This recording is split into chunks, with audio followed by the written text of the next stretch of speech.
안녕하세요. 형광펜 성경과 함께하는 성경 공부. 오늘은 에베소서 2장입니다.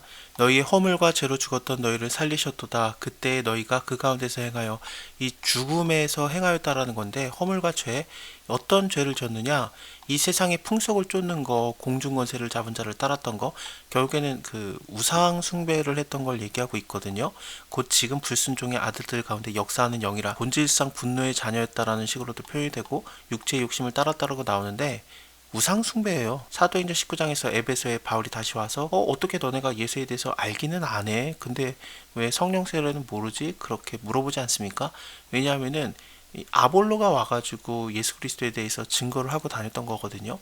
예수는 그리스도라고 증거하고 공중 앞에서 유력하게 유대인의 말을 이기미러라. 아볼로가 바울이 없는 동안에 말씀을 많이 전해놨고요. 2차 전도여행 때 잠깐 들렸다가 갔습니다. 그리고 3차 전도여행 때 와봤더니 그 중간 사이에 아볼로가 이미 다 전도를 하고 다녔던 거죠. 그래서 바울이 그들을 만난 다음에 너네가 요한의 세례는 아는구나. 그 세례 그거 사실은 원래 그게 완성되는 게 아니라 요한도 스스로 말하기를 내 뒤에 오시는 이를 믿으라라고 했다. 그게 바로 예수다 하고 예수의 이름으로 세례를 받게 하고 그들에게 성령이 임하는 거, 이런 일들이 있었습니다. 또 이곳에서 계속 거하면서 두란노 서원에서 강론을 합니다. 여기가 두란노 서원이 있는 곳이에요. 여기서 2년 동안의 하나님의 말씀에 대해서 증거하고 그러는데, 이 지역이 얼마나 우상 숭배가 많았냐면은 어떤 유대인들이 귀신을 쫓는데 그 사람들이 예수의 이름을 불러가지고, 물론 시험적으로 이렇게 얘기를 했던 겁니다. 바울이 전하는 예수를 빙자해서 너에게 명하노라 했더니 마귀가 대답하되 예수도 알고 바울도 아는데 너네는 누구냐 그러면서 두 사람한테 뛰어들어가지고 억제하고 그들을 상하게 해서 벗은 몸으로 도망가게 하거든요. 이 일로 인해서 에베소에 사는 사람들이 전부 다 알게 되고 예수의 이름을 높입니다. 뭐 마귀가 이긴 거 아니냐, 예수의 이름을 말했는데 왜 안 나가냐. 물론 시험적으로 얘기를 한 거긴 합니다만 믿지도 않고 얘기했어도 복음서에서는 나가는 일이 있었잖아요. 그래서 사도 요한이 저 사람들은 우리를 쫓는 사람도 아니고 예수님을 믿는 사람도 아닌데 예수의 이름으로 귀신 쫓길래 우리가 금하였나이다, 그런 식으로도 말하지 않습니까? 어쨌든 예수 이름이 워낙 권세가 있으니까 안 믿는 사람이 했는데도 막 귀신이 쫓겨나고 그랬던 상황이었거든요. 근데 여기서는 안 나가요. 근데 오히려 이게 예수 그리스도의 이름을 더 높이는 일로 작용이 됐던 겁니다. 막 옷을 벗고 도망가는 그런 일인데 저거 어떻게 된 거야 하고 그 일들을 자세히 물어가면서 이 주 예수의 이름을 알게 된 거거든요. 이 일로 인해서 많은 마술을 행하던 사람들이 책을 모아가지고 와가지고 모든 사람 앞에 불사르고 그 책값을 계산해 봤더니 굉장히 많은 분량이었습니다. 이게 전부 다 에베소에서 있었던 일이에요. 다시 그 에베소서를 와서 보면은 마술을 위한 책이 은 5만이나 될 정도로 굉장히 우상숭배가 많은 지역이 이 지역이기도 합니다. 또 저번에도 요한계시록 잠깐 본 것처럼 니골라당의 행위도 여기에 많이 있었고, 또 자칭 사도라고 하는 자들도 와가지고 활기치는 그런 거짓 선지자들이 많은 지역이기도 했기 때문에 그것들을 따라가는 것이 일단은 본질상 진노의 자녀에 있었던 거예요. 우상숭배를 따르는 거라든지 거짓 사도를 따르는 거라든지 다 그런 게 이런 겁니다. 네, 하나님께서는 어떻습니까? 큰 사랑으로 인해서 허물로 죽은 우리를 그리스도와 함께 살리셨다. 너희가 은혜로 구원을 얻은 것이다.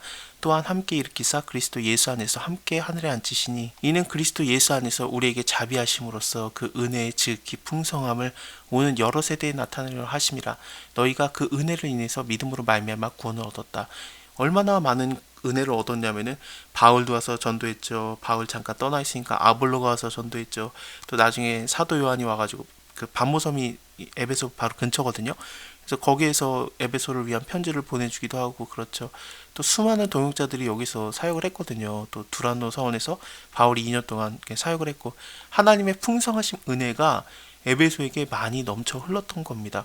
이것이 너에게서 난 것이 아니다. 하나님의 선물이다. 행위에서 난 것이 아니니. 다시 아까 요한계시록에 그 니골라당의 행위를 미워하노라라고 예수님께서 말씀하시는데, 어떤 행위에서 나는 그런 노력들이 우리를 구원시킨다라는 그런 이상한 얘기들이 많이 있었던 것 같아요. 그것이 아니다. 너네가 은혜로 인해서 믿음으로 말미암아 구원을 얻은 거지 행위에서 난 것이 아니다. 이것을 계속 강조합니다. 어떤 행위에서 난 것이라면은 자랑하게 될 거 아니겠습니까? 내가 이렇게 해서 된 것이다. 그렇게 되니까 그것이 아니라고 자랑하지 못하게 하려 합니다. 우리는 그의 만드신 바라 그리스도 예수 안에서 선한 일을 위해서 지으심을 받은 자니 이 일은 하나님이 전에 예비하사 우리로 그 가운데서 행하게 하려 하심이라. 그러므로 생각하라. 너희는 그때 육체로 이방인이요 손으로 육체를 행한 할례당이라 칭하는 자들에게 무할례당이라 칭함을 받는 자들이라. 그래서 니네가 할례당이라고 칭하는 자들에게도 무시를 받는 자들이었다. 그때 너희는 그리스도 밖에 있었고 이스라엘 나라 밖의 사람이고 약속의 언약에 대해서는 외인이다, 밖의 사람이다, 그거죠. 또 세상에 소망이 없고 하나님도 없는 자더니 이제는 전에 멀리 있던 너희가 그리스도 예수 안에서 그리스도의 피로 가까워졌느니라. 예수님이 교회를 알아요. 내가 너희를 안다, 내가 너희를 안다 그러잖아요. 너희의 행위와 수고와 너의 인내를 안다라고 하시지 않습니까? 또 자칭 사도라고 하는 자들 시험에서 찾아낸 거, 거짓을 드러낸 거 또 굉장히 좋아하셨고요. 니네가 참고 내 이름을 인해서 견디고 게으르지 아니한 거 내가 안다. 이 에베소 교회에게 제일 먼저 말씀을 하셨거든요. 얼마나 예수님의 사랑을 많이 받는 교회입니까? 예수 안에서 그리스도의 피로써 이제는 가까워졌어요. 그는 우리의 화평이신지라 둘을 하나로 만드사 중간에 맡긴담을 하시고 원수된 것 곧 의문에 속한 계명의 율법을 자기의 육체로 폐하셨으니 이 의문에 속했다라는 게 그냥 율법이라고 생각하면 될 것 같습니다. 이는 둘로 자기 안에서 한 세 사람을 지어 화평케 하시고 또 십자가로 이 둘을 한 몸으로 하나님과 화목하게 하려 하심이라. 원래 원수가 돼서 그 하나님과의 관계가 끊어진 건데 죄인들은 하나님과 함께 할 수가 없지 않습니까?